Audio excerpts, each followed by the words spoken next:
Bonjour, je m'appelle Sébastien Follin, animateur, producteur, membre de l'Observatoire de la diversité au CSA et citoyen. Médias et quartiers, la question est profonde. La question se pose surtout entre les médias qui sont dans un milieu assez endogamique, à mon avis, qui se trouvent dans un cercle parisien très restreint, et le reste de la France. Et le reste de la France, c'est à la fois la petite, la grande banlieue, la ruralité, et puis que dire encore de l'outre-mer, qui est la très grande banlieue.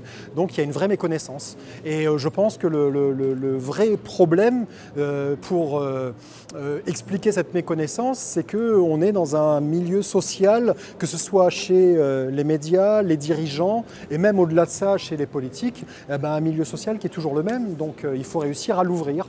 Et ça passe par en effet le travail associatif, mais aussi une vraie volonté des différentes institutions de s'ouvrir à l'ensemble des Français. Et je pense qu'il faut passer par la loi.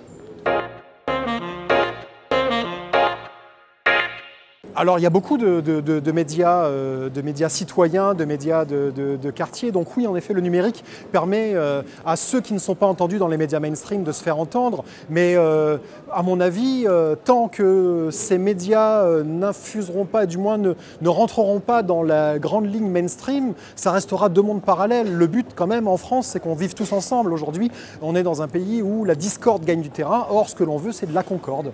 Donc il faut qu'à un moment donné, ces médias de quartier, si on peut appeler ça comme ça, soient aussi des laboratoires pour les grands médias, et que les grands médias les regardent. Si ils restent juste entre eux, bon bah voilà, on fait juste du social et on fait pas du tout un travail qui fait que tout le monde est là pour parler ensemble.